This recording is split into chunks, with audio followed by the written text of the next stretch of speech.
Hello friends, கர்த்தராகிய இயேசு கிறிஸ்துவின் நாமத்தினால இந்த நாளிலுக்கு இந்த புதிய நாளில் உங்களை சந்திக்கிறதுக்கு மிக்க மகிழ்ச்சி அடைகிறேன். இது கர்த்தர் நமக்கு உண்டு பண்ணின நாள். இதில் நாம் மகிழ்ந்து சந்தோஷப்படுவோம்.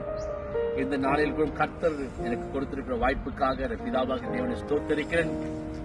இந்த வேளை கூட நான் ஆப்டர் ஸ்டேடியம் என்ற பெர்த்ல ஒரு பகுதியில இருந்து நான் பேசிக் கொண்டிருக்கிறேன். எனக்கு முன்னால பாத்தீங்கன்னா ஒரு அழகான ஒரு பாலம் பிரிட்ஜ் இருக்கிறது. அது அநேக டூரிஸ்ட் வந்து இங்க பாக்குற ஒரு இடமா இருக்கிறது. இந்த இடத்திலிருந்து கூட நான் உங்க தேவனுடைய வார்த்தையை பகிர்ந்து கொள்ள விரும்புகிறேன். கொலோசியர் 3:17 சொல்லுகிறது, வார்த்தையினாலாவது கிரியையினாலாவது நீங்கள் எதை செய்தாலும் அதையெல்லாம் கர்த்தராகிய இயேசு கிறிஸ்துவின் நாமத்தினால செய்து அவர் முன்னிலையாக பிதாவாகிய தேவனை ஸ்தோத்திரிங்கள் என்று வசனம் சொல்லுகிறது. இன்னைக்கு கிறிஸ்து இயேசுவுக்குள் வாழ்கிற ஒவ்வொரு தேவ பிள்ளைகளாய் இருக்க நாம் அனைவரும் நம்முடைய வார்த்தையினாலும் நம்முடைய செய்கையினாலும் எல்லாவற்றிலும் இயேசு கிறிஸ்துவின் நாமத்தில் செய்ய வேண்டும் என்று பரிசுத்த ஆவியானவர் வேத வசனத்தின் மூலமாக சொல்லியிருக்கிறார். அப்படி என்றால் அதுக்கு என்ன அர்த்தம் என்றால், நம்முடைய வாழ்க்கையில இயேசு கிறிஸ்துவின் நாமத்தினுடைய அந்த மகத்துவத்தையும் அந்த ஆதிக்கத்தையும் அந்த வல்லமையும் அந்த மகிமையினுடைய அந்த அந்த அந்த அந்த அர்த்தத்தை புரிந்து கொண்டு அந்த மகத்துவத்தை புரிந்து கொண்டு நம்ம வாழ்க்கையில நம்ம எதை செய்தாலும் சரி இயேசு கிறிஸ்து நாமத்தை டிக்ளேர் பண்ணி அறிக்கை பண்ணி நம்ம செய்யக்கூடியவர்களா இருக்க வேண்டும். கிறிஸ்து இயேசுவின் நாமத்தினால இயேசு கிறிஸ்து மூலமா எப்பொழுதும் பிதாவாகிய தேவனுக்கு நம்ம ஸ்தோத்திரம் செலுத்துவர்களா இருக்க வேண்டும். மத்திய 28:19 சொல்லுகிறது, இயேசு சொல்லுகிறார், வானத்திலும் பூமியிலும் சகல அதிகாரம் எனக்கு கொடுக்கப்பட்டிருக்கிறது என்று வசனம் சொல்லியிருக்கிறார். இயேசு சொல்லியிருக்கிறார். அப்படி என்றால் இந்த வானத்திற்கும் பூமிக்கும் சகல அதிகாரம் தேவன் நம் பிதாவாகிய தேவன் இயேசு கிறிஸ்து அவர் எப்படிப்பட்டவர் என்றால், வானம் அவர் சிங்காசனம், பூமி அவரோட பாதப்படி.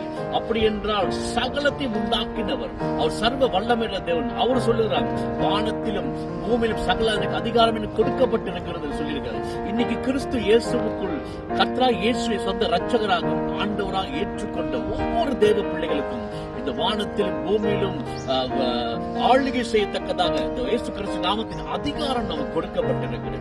அப்ப ஆக இந்த வாழ்க்கையில இந்த செய்தியை கேட்டுக்கொண்டிருக்க யாரானாலும் சரி, இயேசு கிறிஸ்துவின் நாமம் வல்லமையுள்ள நாமமா இருக்கிறது. உங்க வாழ்க்கையில ஒருவேளை பலவிதமான நாமத்தின் மூலமாக உங்க வாழ்க்கையை சோர்வுபடுத்துற சூழ்நிலை வரலாம். ஒருவேளை வியாதி நாமமா இருக்கலாம், கேன்சர் என்று நாமமா இருக்கலாம், குறை என்று நாமமா இருக்கலாம், அல்லது பலவிதமான வார்த்தையினால் பலவிதமான நாமத்தினால பலவித சூழ்நிலை பிசாசு வாழ்க்கை கொண்டு வந்து இருக்கலாம். ஆனா இன்றைக்கு நான் வார்த்தை கொடுத்து உற்சாகப்படுத்த விரும்புகிறேன். எல்லா நாமத்தை காட்டிலும் மேலான நாமம் இயேசு கிறிஸ்துவின் நாமம் இனி நமக்குள்ள இருக்கிறது. பிலிப்பியர் 2:9-11 பார்க்கும்போது, ஆதலால் தேவன் எல்லாவற்றுக்கும் மேலாக இயேசு கிறிஸ்துவை உயர்த்தி வானோர் பூதலத்தோர் பூமியின் கீழானுடைய முழங்கால் யாவும் உண்டகும்படிக்கு பிதாவாகிய தேவனுக்கு மகிமையாக இயேசு கிறிஸ்து கர்த்தர் என்ற நாமங்கள் யாவும் அறிக்கப்பட்டும்படிக்கு எல்லா நாமத்துக்கு மேலான நாமத்தை அவர் தந்தருளினார் என்று வேதம் சொல்லியிருக்கிற பிரகாரமாக இயேசு கிறிஸ்துவின் நாமம் சர்வ வல்லமையுள்ள நாமமா இருக்கு. பிதாவாகிய தேவன் இயேசு கிறிஸ்துவின் நாமம் எல்லா நாமத்துக்கு மேலாக உயர்த்தி வைத்திருக்கிறார். ஆகையால் இந்த இயேசு கிறிஸ்துவின் நாமம் தான், சர்வ வல்லமையுள்ள நாமம் தான் இன்னைக்கு கிறிஸ்து இயேசுவுக்குள் ஒரு தேவ பிள்ளையா இருக்க நமக்கு கொடுக்கப்பட்டிருக்கிறது. ஆகிய உங்க வாழ்க்கையில பலவிதமான நாமத்துல பிரச்சனைகள், வியாதிகள், சூழ்நிலைகள் வரும்பொழுது நீங்கள் செய்ய வேண்டியது என்ன? கலக்கம் அடையாதீங்க, திகையாதீங்க, குழப்பம் அடைஞ்சிடாதீங்க, கிவ் அப் பண்ணிடாதீங்க, டிஸ்கரேஜ் பண்ணிடாதீங்க. நீங்க என்ன செய்ய வேண்டும் என்றால், அந்த சூழ்நிலை வரும்பொழுது எங்களுக்குள்ள இருக்கிற இயேசு கிறிஸ்துவின் நாமத்தின் அதிகாரத்தை பயன்படுத்துங்க. இயேசுவின் நாமத்தில் நான் சொல்லுகிறேன், இந்த வியாதியை விட்டு நீங்கபடி கட்டளையிடுகிறேன், கேன்சரை விட்டு நீங்கபடி கட்டளையிடுகிறேன், இயேசு கிறிஸ்துவின் நாமத்தை குறை நீங்கபடி கட்டளையிடுகிறேன். எங்க எல்லா வாழ்க்கையின் சூழ்நிலையில் வார்த்தையினாலும் கிரியினாலும் எல்லா பகுதியிலும் இயேசு கிறிஸ்துவின் நாமத்தின் அதிகாரத்தை பயன்படுத்துங்க. இயேசு கிறிஸ்துவின் நாமத்தை நீ பயன்படுத்தும் போது, அதிகாரத்தோடு பேசும் பொழுது எல்லா சூழ்நிலைகளும் வியாதிகளும் பிசாசு நரகங்கள் எல்லாரும் அது கீழ்ப்படிந்து வாழ்க்கை விட்டு அகன்று போகக்கூடியதா இருக்கிறது.